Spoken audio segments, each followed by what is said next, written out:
예, 반갑습니다. 울산 꿈분석사 토정 박재원입니다. 이번 시간에는 꿈분석 351번째 시간으로 재물과 어류꿈 제3탄, 제4탄 무명옥 꿈에 대해서 설명해 드리겠습니다.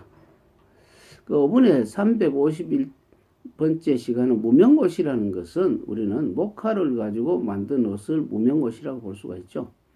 이 목화옷은 고려시대 문익점이라는 어떤 그 외국에 중국에 가서 그 목화를 부뚜껑 속에서 세 알을 가지고 와서 두 알은 죽고 한 알이 삭이 터서 이렇게 우리가 그 요즘 같은 목화 솜을 가지고 뽑아서 우리는 그 옷을 입는 것을 무명옷이라고 볼 수가 있죠. 우리가 주로 보면은 그 고려시대 이후에 그 문익점이가 목화를 가지고 와서 이것을 해서 다시 물레라는 어떤 사람으로부터 물레를 만들어서 우리는 목화 솜을 그 목화에서 뽑아내서 올실로 만들어서 우리는 틀로 배틀해서 이렇게 옷을 짜서 우리가 입는 그런 시대가 있었죠.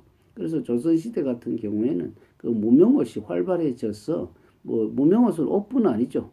입으려 돼. 지금까지 주로 보면은 돈 많은 사람들은 중국에서 비단을 수입을 해가 와서 입는다든지 했지만 주로 보면 삼배옷을 많이 입었죠. 아주 얇은 삼배옷인데 이 무명옷은 옷과 옷 사이, 천과 천 사이에 목화 솜을 집어넣고 안 그러면 그 무명옷 자체를 이렇게 만들었기 때문에 목화솜 원료를 속을 넣어가지고 포근하게 하는 것도 있고, 그 다음에 이불 같은 굉장히 그 어떤 두툼하게 만들어서 하기 때문에 우리나라 그때부터는 굉장히 사람들이 생활이 난방장치를 했는 같이 굉장히 편리하게 되어 있죠.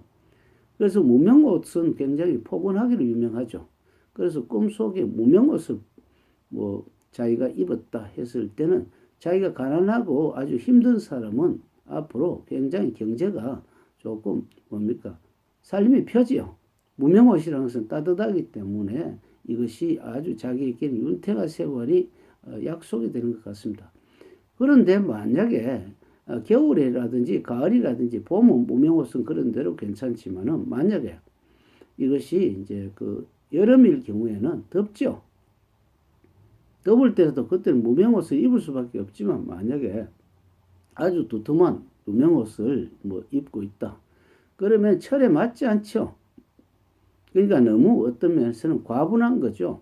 과분하다는 것은 내가 어떤 사업을 잘 하고 있는데 꿈속에서 여름인데 두툼한 무명옷을 입었다. 그럼 굉장히 덥죠. 숨이 막힌다 이겁니다. 그래서 내 경제가 간편하게 할 경제인데 누가 또 어떤 권유를 받았어. 하나 인기를 받았는데 이것이 그것 때문에 경제가 돌지 않기 때문에 숨통이 막히는 것이죠.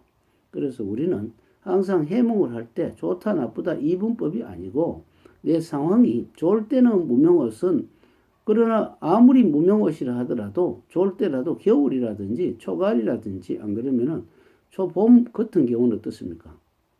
항상 이것이 내가 추위를 막아주는 거기 때문에 괜찮지만은 여름 추위는 아무리 좋은 무명옷이라 하더라도 덥고 답답하죠. 그래서 우리는 절기를 어떻게 보느냐, 또 누가 입었느냐, 밤이냐, 낮이냐에 따라서 많은 차별이 있다고 볼 수가 있죠. 그러나 대충 전체적인 해석 무명옷은 포근한 옷이다.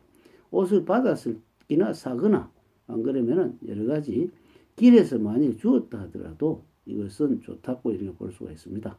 남 옷을 강제로 뺏어 오는 것도 나쁜 것은 아니지만 더 이상 문제가 좀 생길 수는 있지만 그래도 손해는 아니라고 볼 수가 있죠. 근데 무명옷을 받았기는 받았는데 보니까 구멍이 숭숭한다든지 낡았다든지 구겨졌다든지 때가 묻었다든지 하는 것은 내게 모든 그 명분이라든지 명예에 흠집이 생기기 때문에 항상 이것은 법적인 제도 장치가 꼭 필요하다고 볼 수가 있습니다.